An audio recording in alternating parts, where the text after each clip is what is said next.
Mesdames et messieurs, bonsoir. Nous interrompons notre programme pour vous signaler une information de la plus haute importance. En effet, les scientifiques de la NASA ont détecté un météorite fonçant en direction de notre chère planète. Rappelez-vous, il y a 65 millions d'années, une météorite aurait éteint la totalité de l'espèce régnante. Les dinosaures. Seuls de petits mammifères auraient survécu, nos ancêtres. C'est aujourd'hui exactement ce qui risque de nous arriver. Mais dans quelle mesure la collision de cette météorite avec la Terre peut-elle modifier son écosystème? C'est ce que nous allons essayer de découvrir tout de suite avec notre invité spécial, Véronique Lefebvre, du CNES, experte en météorites, qui va nous expliquer qu'est-ce qu'une météorite. Bonsoir. Bonsoir, merci de m'accueillir sur ce plateau. Pouvez-vous nous expliquer l'origine de la météorite? Comment se forme-t-elle? Quelle est sa composition, sa provenance? Oui, bien sûr. En tout premier lieu, il faut savoir que la météorite est un astéroïde, c'est-à-dire un corps rocheux provenant du système solaire composé de roches, de métaux et de glace. Les astéroïdes proviennent de la ceinture principale située entre Mars et Jupiter ou de la ceinture de Kuiper située après Neptune, contenant des planètes naines dont Pluton. Même si ces objets sont relativement petits par rapport aux planètes, ils peuvent toutefois avoir une envergure de plusieurs centaines de kilomètres. Un astéroïde est qualifié de météorite lorsque les géocroiseurs parviennent à la surface de la Terre. Excusez-moi, qu'est-ce qu'un géocroiseur? Oui, pardon. Un géocroiseur est un corps qui présente un risque de collision. En général, ces géocroiseurs proviennent de la ceinture principale. Cette ceinture principale est issue d'une planète n'ayant pas pu se former ou qui a été émiettée à cause de la trop forte gravité de Jupiter. Néanmoins, la plupart des astéroïdes arrivant dans l'atmosphère sont désintégrés et ne peuvent donc pas être qualifiés de météorites. Quel est le plus gros astéroïde de la ceinture principale identifié? L'astéroïde le plus gros est ou était Cérès. Aujourd'hui, il est compté comme planète naine, mais fait partie de la ceinture d'astéroïdes principale. Avec ses 950 km de diamètre, il représente un tiers de la masse totale de la ceinture d'astéroïdes. On le distingue comme planète naine plutôt que comme astéroïde, car sa forme est plutôt sphérique, alors que les astéroïdes ont des formes irrégulières. Quel est l'astéroïde récent le plus destructeur connu à ce jour? L'astéroïde le plus récent et le plus destructeur est le météore de Tchelabysk, observé le 15 février 2013 en Russie. Cet astéroïde, d'une quinzaine de mètres de diamètre et d'une masse de 10 000 tonnes, s'est fragmenté dans l'atmosphère et a provoqué une onde de choc responsable de nombreux dégâts matériels et d'environ 1 millier de blessés. Il a laissé 2 cratères d'impact encore visibles aujourd'hui. Quel est le plus gros fragment de météorite retrouvé? Le plus gros fragment de météorite connu à ce jour a été trouvé en 1920 en Namibie. Elle est connue sous le nom de Oba. Il s'agit d'une masse de ferro-nickel de 60 tonnes. Existe-t-il plusieurs sortes de météorites? Oui, bien sûr. On peut classer les météorites selon leur proportion de métal silicate en 3 grands groupes. Soit les météorites pierreuses, environ 92,7% de chute, constituées majoritairement de silicate. Les météorites de fer, aussi appelées métalliques, soit 5,6% de chute. La partie silicatée représente moins de quelques dizaines de pourcents. Et les lithosidérites, soit 1% de chute, ayant environ autant de métal que de silicate.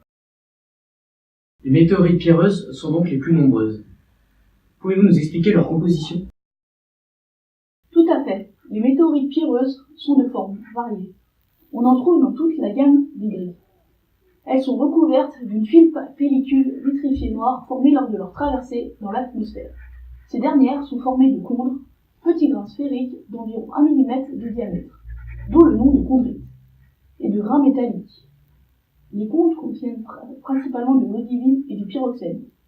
Il s'agit de gouttes silicatées passées par l'état liquide par suffusion et refroidies très rapidement en cristallisant partiellement ou totalement. Cependant, certaines météorites pierreuses ne contiennent pas de chondres. Très bien. Actuellement, quels sont les risques d'impact du météorite avec la Terre? Ils sont très fréquents. Environ 230 météorites de plus de 10 grammes tombent chaque jour. Cependant, les météorites significatives sont de plus de 10 000 tonnes, qui tombent tous les 100 ans. La taille des astéroïdes détermine donc les dégâts occasionnés. Les petites météorites de moins de 5 mètres sont régulièrement présentes dans l'atmosphère terrestre, mais sans véritable danger.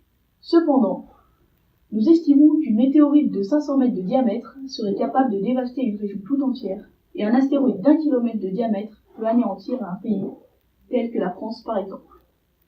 L'échelle de Turin, initiée par Richard Barzel, permet d'évaluer le risque de collision d'un géocroiseur avec notre planète. Elle tient en compte de la taille, de la vitesse de l'objet céleste et de sa trajectoire. Cet indice est évalué avant chaque passage de l'objet céleste près de la Terre en fonction de l'énergie cinétique et de la probabilité d'impact de notre planète. Quel est le géocroiseur le plus récemment enregistré? En juin 2004, Apophis, un astéroïde d'environ 320 mètres de diamètre pour une masse de 45 millions de tonnes, a été découvert par les astronomes. Dans sa course autour du Soleil, cet astéroïde a croisé 2 fois l'orbite terrestre, menaçant directement notre planète d'une collision cataclysmique. Heureusement, le danger de la collision est écarté pour l'instant. Merci beaucoup, Madame Lefebvre, pour ces propos très intéressants. Nous en savons donc plus à propos d'une météorite. Mais qu'en est-il de celles qui font sur nous? D'où provient cette météorite? Quelle est sa vitesse? Et quand arrivera-t-elle sur nous? C'est ce que nos équipes ont cherché à savoir à travers ce reportage, signé François Zemertoli et Xavier Degrange. Un astéroïde déclaré par la NASA fond sur la Terre. Quelles sont ses caractéristiques? Faut-il vraiment s'inquiéter? Ce sont les questions auxquelles nous allons essayer de répondre avec l'interview d'un célèbre physicien, Baptiste Martin. Détenteur d'un prix Nobel de physique, titulaire du diplôme de l'école polytechnique, chercheur au CERN et expert en astronomie. Nous le rencontrons dans son bureau au CERN où nous allons lui poser des questions. Bonjour Monsieur Martin, merci d'avoir répondu présent à notre interview. Bonjour, merci à vous d'être venu.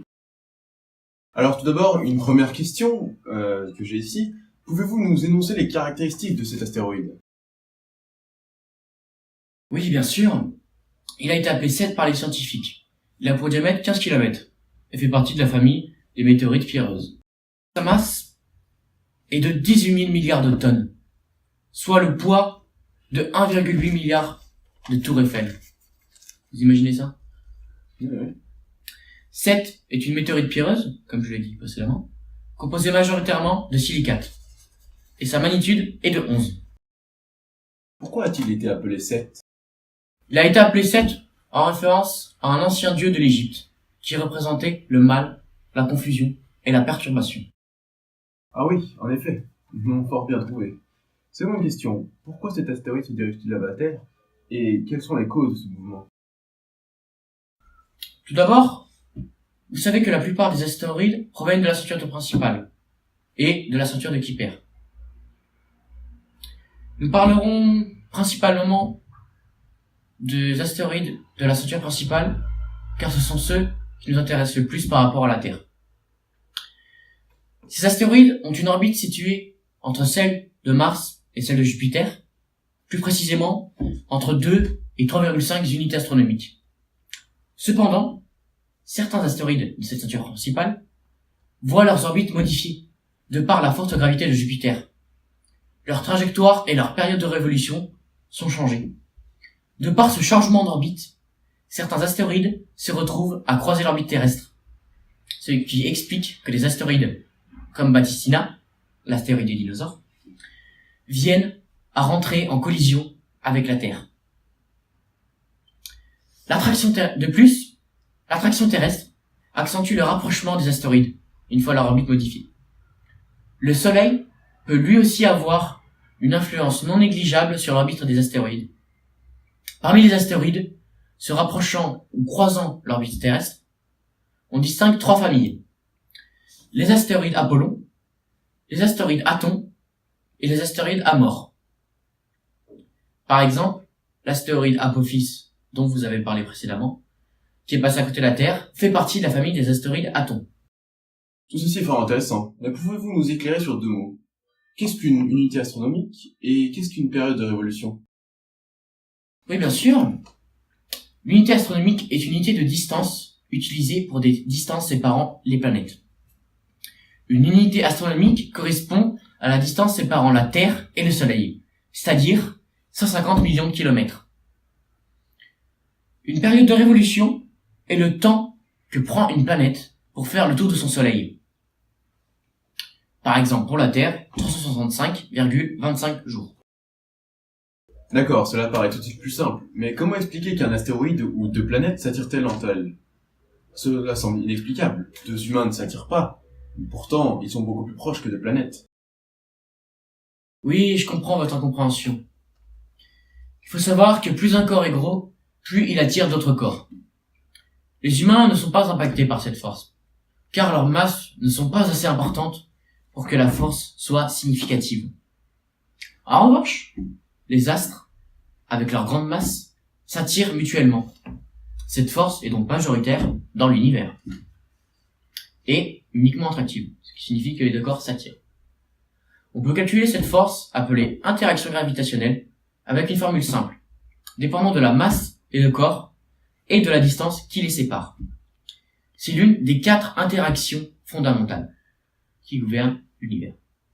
Elle s'exprime F de A sur B est égal à G, constante de gravitation, fois MA fois MB sur distance au carré. Cette interaction sert donc, entre autres, au calcul du déplacement elliptique des astres autour du Soleil. Maintenant, une question qui tracasse nos téléspectateurs. Quand ce jeu croiseur risque-t-il de rentrer en collision avec la Terre? Oui, en effet, question très importante, mais néanmoins facile. On peut se servir de cette formule. La vitesse est égale à une distance sur un temps. Nous connaissons la vitesse de cette astéroïde, 72 000 km/h. Je vais vous faire un petit dessin, vous allez tout de suite comprendre. Nous connaissons aussi sa distance par rapport à la Terre. 0,5 unité astronomique, soit 75 millions de kilomètres. Voilà, nous connaissons donc ces deux données. Si une vitesse est égale à une distance sur un temps, alors un temps est égal à une distance sur une vitesse. Application numérique. Pour donc remplacer ces données avec les données qui nous intéressent. Donc, 75 millions de kilomètres sur 72 000 km à l'heure. De tête, ce résultat doit faire environ 1042 heures. Non, c'est bon. 1042 heures. 1042 heures, cela correspond à 41 jours. Non, 43 jours. 43 jours et 10 heures. Aujourd'hui, nous sommes le 24 février. Et il est 10 heures. 43 jours et 10 heures. Aujourd'hui, nous sommes le 24 février et il est 10 heures. La collision devrait donc se produire le 8 avril à 20 heures. La collision ne risque pas de se produire à cet instant pile. Car tous mes résultats sont arrondis, la distance est très fortement arrondie. Mais la collision se passera dans ces eaux-là. Merci pour ces propos très intéressants, Monsieur Martin. Grâce à vous, nous voyons tout de suite plus clair sur cet astéroïde. Vous en savez donc plus sur l'astéroïde qui fonce sur la Terre. Ne prévoyons donc rien pour la journée du 8 avril. Mais pas de panique, les gouvernements du monde entier travaillent déjà sur la question. Nous remercions une dernière fois Baptiste Martin pour cet entretien accordé à la dernière minute, qui nous a fortement aidé à comprendre le cataclysme qui se prépare. Merci beaucoup François Bertoli et Xavier Degrange pour cette interview. Passons à la suite. Et accueillons notre deuxième invité de cette édition spéciale. Bernard Lantier, expert en biologie et fonctionnement des écosystèmes, ayant étudié la biologie à la célèbre université d'Harvard, et également paléontologue à ses heures perdues. Bonjour. Bonjour à tous. Alors, parlez-nous des conséquences de l'impact de cet astéroïde sur notre écosystème. À quel point serait-il détruit? Qui survivrait? La Terre s'en remettrait-elle? En premier lieu, intéressons-nous aux conséquences de la collision sur l'environnement. Il faut tout d'abord prendre en compte que le lieu de l'impact du corps céleste définira l'importance des conséquences. Imaginez l'astéroïde détruire la forêt amazonienne, par exemple l'un des poumons de la Terre, ou encore une métropole mondiale telle que Tokyo ou New York. Ce serait épouvantable. Effectivement, j'avais pas pensé. Oui, ce facteur est déterminant et... Attendez s'il vous plaît. D'accord. On me communique à l'instant une nouvelle information, et pas des moindres. Selon un calcul récent, l'astéroïde chuterait aux alentours de la Floride, aux États-Unis. Madame Lefebvre, confirmez-vous cette information? Effectivement, je viens de recevoir un message électronique du CNES qui me confirme vos dires. Ceci est désastreux. Laissons nos émotions de côté, et continuons ce flash spécial pour comprendre ensemble à quel point cette collision serait importante. À ce propos, monsieur Lantier, pouvez-vous nous donner un ordre d'idée de la puissance de l'impact? Oui, pour ce faire, il faudrait calculer l'énergie cinétique de l'astéroïde. Véronique, pouvez-vous la calculer? Vous êtes de loin l'experte ici présente dans ce domaine. Oui, bien sûr.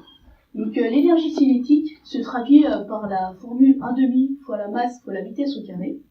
Donc la masse de cet astéroïde est de 18 000 milliards de tonnes, d'après ce que prédit M. Martin. Donc ce qui correspond à 1,8 fois 10 puissance 16 kg. Sa vitesse est de 20 000 mètres par seconde, donc 1,5 fois 1,8 fois 10 puissance 16 fois 20 000 mètres par seconde au carré est égal à 3,6 fois 10 puissance 24 joules. Cela vous semble-t-il cohérent, Bernard?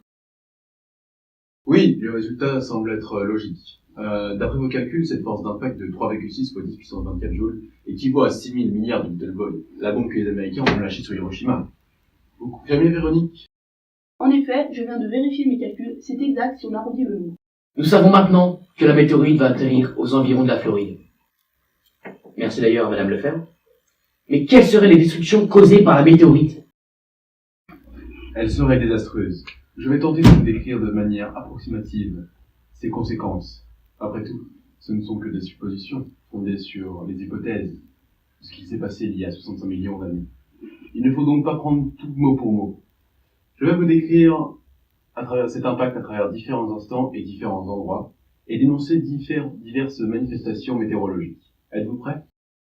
Je suis tout oui.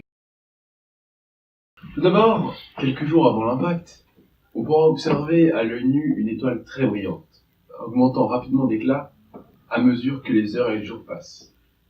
Au moment où son front s'écrasera en Floride, son extrémité sera encore en basse atmosphère. L'énergie de l'impact formera un cratère de 260 km de diamètre et d'au minimum 10 km de profondeur dans son centre. Tout sera détruit entièrement à cet endroit.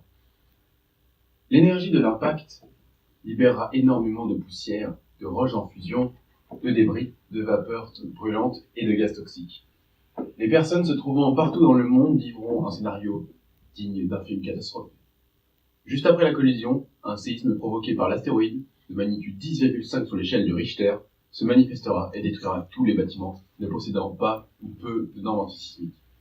Ce séisme durera des mois avant que les roches n'absorbent totalement l'onde de choc.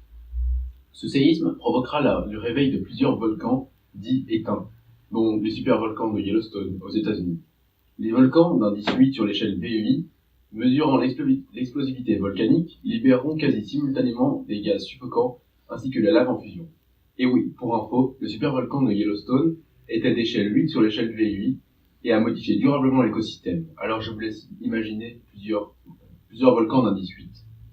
Les survivants des volcans et des séismes devront ensuite se frotter à la retombée des roches en fusion, soulevées par l'astéroïde. Excusez-moi. Ces éjectats de la taille d'une maison ou d'un village feront d'énormes dégâts. À chaque chute de roche, la température s'élèvera, brûlant tout organisme vivant. La température du sol en France sera élevée à plus de 200 degrés. Partout dans le monde, le feu tuera tout ce qui est à l'air libre.